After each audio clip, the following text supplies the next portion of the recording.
السلام علیکم ورحمۃ اللہ۔ ان الحمد للہ والصلاۃ والسلام علی اشرف الانبیاء والمرسلین، اما بعد فاعوذ باللہ من الشیطان الرجیم من حمزہ ونفخہ ونفثہ۔ نبی عبادی انی انا الغفور الرحیم، صدق اللہ العظیم۔ عزیز دوستو، مسلم کرسچن ڈبیٹ کے عنوان سے ہمارا چینل جو الحمدللہ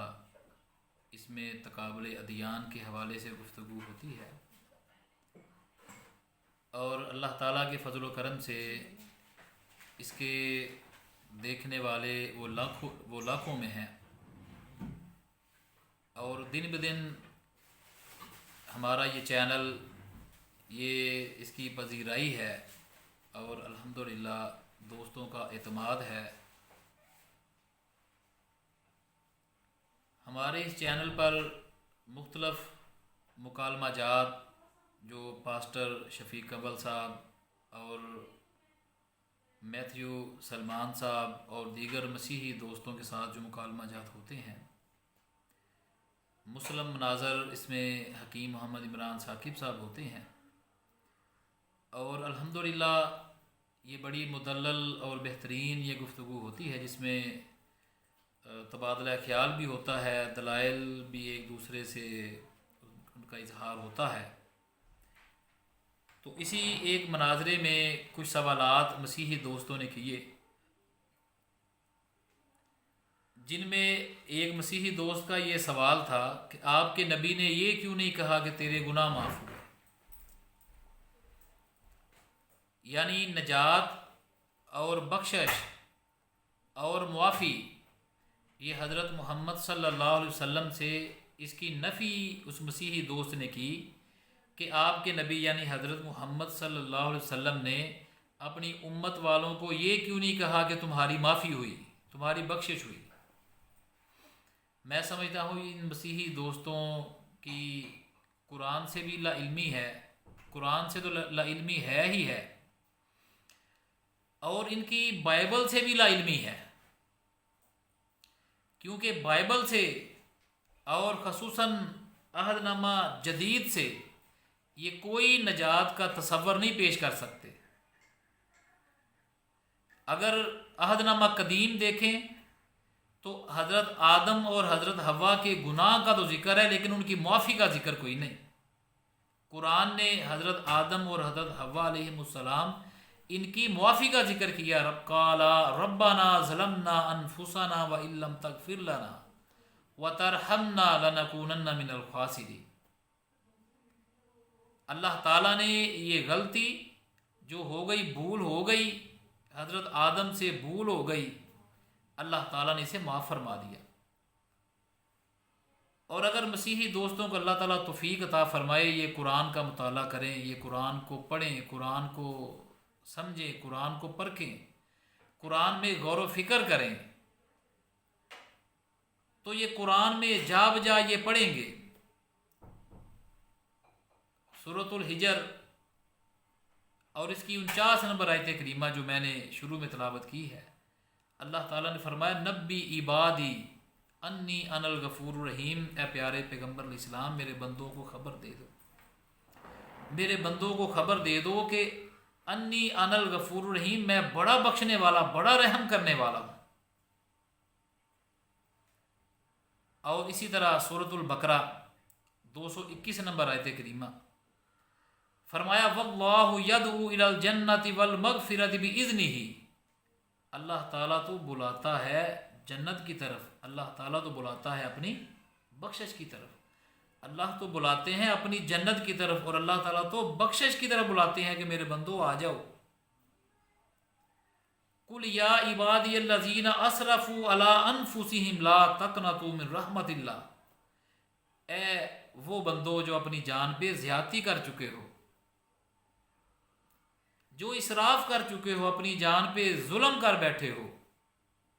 لا تقنطوا من رحمت اللہ، اللہ کی رحمت سے نا امید مت ہونا، اللہ کی رحمت سے مایوس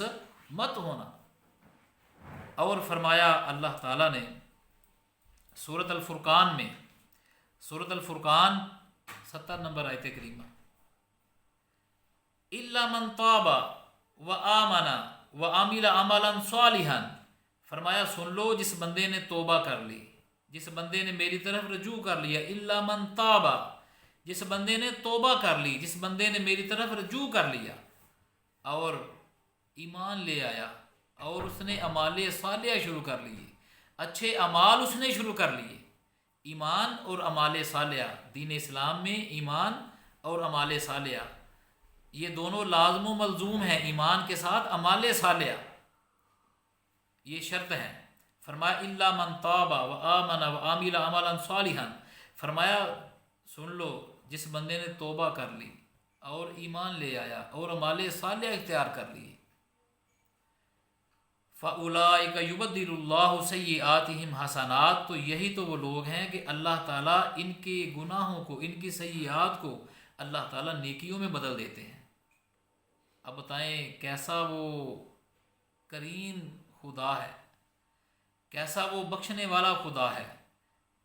کوئی دنیا کا مذہب ایسا تصور نجات، ایسا تصور بخشش جو ہے وہ پیش کر ہی نہیں سکتا۔ الا من تاب وآمن وعمل عملا صالحا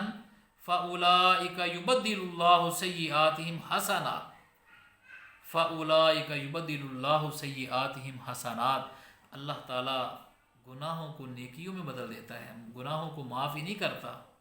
گناہوں پہ معافی کا قلم ہی نہیں پھیرتا بلکہ گناہوں کو نیکیوں میں بدل دیتا ہے۔ بتائیں کوئی مذہب ایسی مثال پیش کر دے، دنیا کا کوئی مذہب ایسی مثال پیش کرنے سے قاصر ہے۔ وَقَانَ اللَّهُ غَفُورًا رَحِيمًا، اور اللہ تعالیٰ ہے ہی بخشنے والا، رحم کرنے والا ہے۔ پیارے آقا حضرت نبی آخر الزماں حضرت محمد رسول اللہ صلی اللہ تعالی علیہ وسلم، آپ نے اس چیز کی تعلیم دی، اللہ کے نبی نے تعلیم دی۔ پیارے پیغمبر علیہ السلام نے نماز کو گناہوں کا کفارہ قرار دیا، یہ اعمال صالح ہیں۔ پیارے پیغمبر علیہ السلام نے رمضان کے روزے جو ہیں بلکہ نفلی روزے انہیں گناہوں کا کفارہ قرار دیا، رمضان کے فرضی روزے گناہوں کا کفارہ قرار دیا، اور جمعہ ادا کرنا اسے گناہوں کا کفارہ قرار دیا۔ پیارے پیغمبر صلی اللہ علیہ وسلم نے ایمان قبول کرنا، اسلام قبول کرنا اسے گناہوں کا کفارہ قرار دیا۔ اللہ کے نبی نے حج کرنے والے کو، عمرہ کرنے والوں کو گناہوں سے معافی کی اللہ کے نبی نے بشارت عطا فرمائی۔ پیارے پیغمبر صلی اللہ علیہ وسلم نے، آپ نے یہاں تک بیان فرمایا کہ رستے سے تکلیف دہ چیز کو ہٹانا، اس کے بدلے اللہ تعالیٰ جنت عطا فرماتا ہے۔ پیارے پیغمبر علیہ السلام نے فرمایا جس کو بخار چڑھتا ہے، بخار کو گناہوں کا کفارہ اللہ کے نبی نے قرار دیا۔ پیارے پیغمبر علیہ السلام نے بڑے بڑے جنہیں سمجھنے کے، جنہیں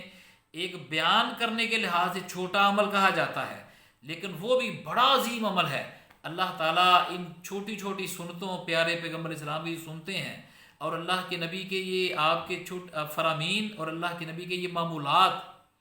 روزمرہ جو اللہ کے نبی کے معمولات ہیں یہ سنتے ہیں، انہیں گناہوں کا کفارہ اللہ کے نبی نے قرار دیا اور گناہوں سے بخشش کا ذریعہ قرار دیا، جہنم سے آزادی کا ذریعہ قرار دیا اور جنت میں داخلے کا ذریعہ قرار دیا۔ اور اگر دوست بائبل کا مطالعہ کریں تو اس میں پڑھیں گے کہ جو مالدار ہیں وہ تو خداوند کی بادشاہی میں ہی داخل نہیں ہو سکتا، مالدار جو ہے وہ تو خداوند کی بادشاہی میں داخل نہیں ہو سکتا، جبکہ اسلام میں اللہ کے رستے میں مال کو خرچ کرنے والا، اس کے لیے بخشش ہے، اس کے لیے جنت ہے۔ اپنی نیک کمائی اور اپنا رزق حلال جو ہے، اپنی جو حلال مال کمایا ہوا اسے اللہ کی راہ میں خرچ کرنے والا، اللہ کے نبی نے اسے جنت کی بشارت دی، اور یہ مال خرچ کیا جانا اسے جہنم سے آزادی کا ذریعہ قرار دیا، نجات کا ذریعہ قرار دیا، اور اسے درجات کی بلندی کا ذریعہ قرار دیا۔ اللہ تعالی ہمیں سمجھنے کی توفیق عطا فرمائے۔ اور اللہ تعالیٰ نے جو قرآن مجید میں اور پیارے پیغمبر علیہ السلام پہ جو اللہ نے شریعت نازل کی، جو یہ آخری دین، آخری کتاب اللہ تعالیٰ نے نازل کی،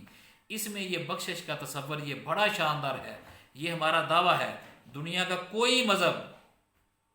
ایسا تصور بخشش جو ہے جو اسلام نے بیان کیا، دنیا کا کوئی مذہب یہ بیان کرنے سے قاصر ہے۔ اللہ تعالیٰ ہمارے ان مسیحی بھائیوں کو سمجھنے کی توفیق عطا فرمائے اور انہیں ہدایت عطا فرمائے۔ وما توفیقی الا باللہ۔